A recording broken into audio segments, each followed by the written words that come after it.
tough conditions. Semi-final with both players doing their hardest to try and reach the final, but Pegula on a run. Finalist in Miami. Alors, je vais vous expliquer pourquoi Jessica Pegula va devenir numéro 1 mondial à la fin de la saison. Il y a une raison simple, déjà, c'est que Jess, elle est géniale et que c'est la meilleure joueuse du monde. Je le dis depuis des années.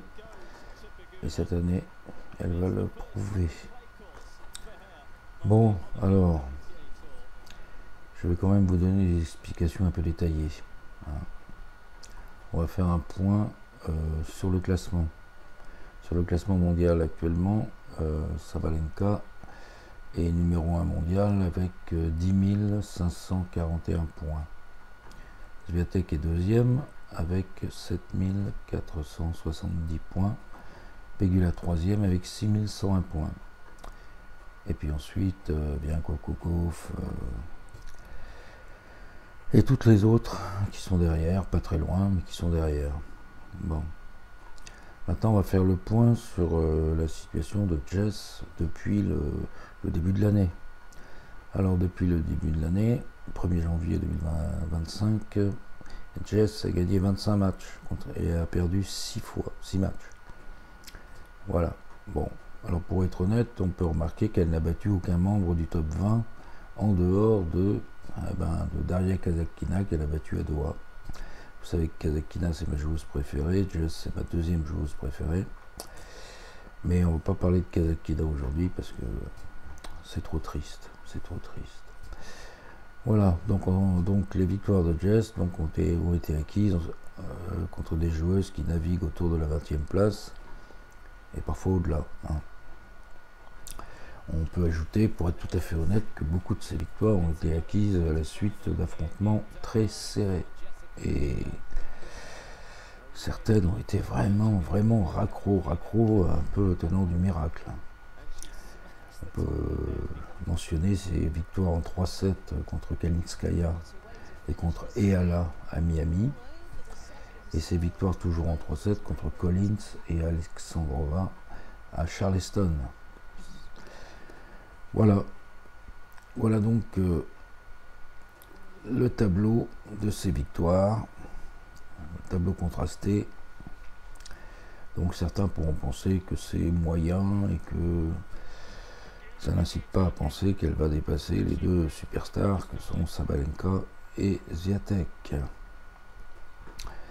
Plutôt qu'elle devrait plutôt essayer de défendre sa 3e place. Bon. En ce qui concerne ces défaites, alors il y en a qui sont pas scandaleuses, comme celle en finale d'Adélaïde contre Madison Keys, juste avant l'Open d'Australie, ou celle en finale de Miami contre Sabalenka. Alors, il y en a d'autres qui sont plus problématiques, comme sa défaite contre Danilovic au 3e tour de l'US Open d'Australie, ou celle contre Noskova au 3e tour de Dubaï. Voilà, c'est pas très positif tout ça. Et puis en plus, elle a pris quand même 2 raclées, il faut bien le dire,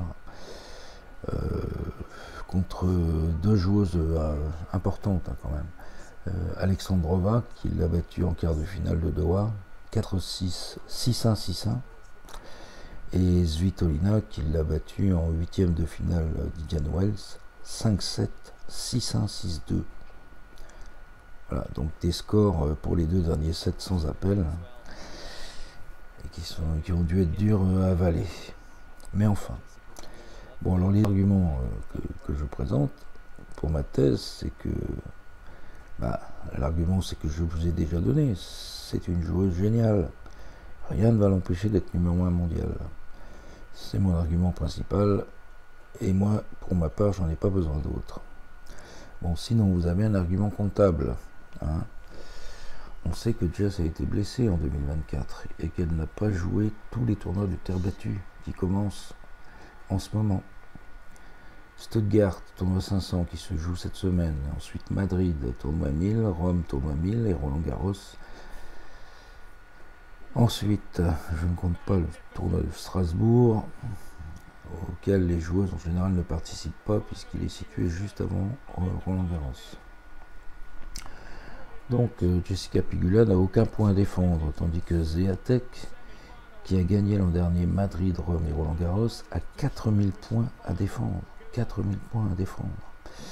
Sabalenka, qui a fait finale à Madrid et à Rome, et a fait quart de finale à Roland Garros, a 1730 points à défendre.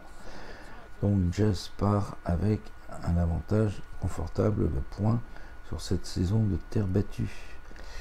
Et c'est pour ça que je suis persuadé que à l'issue de la saison de terre battue, c'est-à-dire le 9 juin, après la finale de Roland Garros, elle sera deuxième mondiale.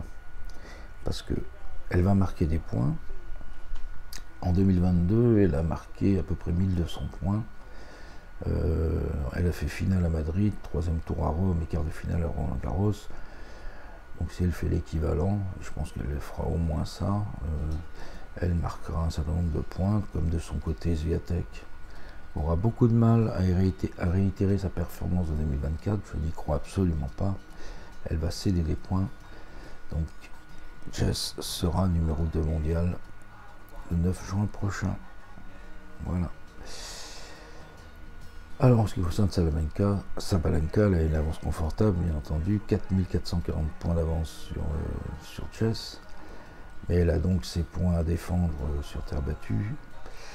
Et elle va devoir batailler quand même. Voilà. Et donc je pense qu'à l'issue de la saison de terre battue, Jess sera beaucoup mieux classée dans le trio de tête. Voilà. Il y a une troisième raison qui est peut-être la plus importante. C'est que je pense que Swiatek et Sabalenka vont s'effondrer cette année. C'est à peu près sûr pour Swiatek qui est au bout du rouleau.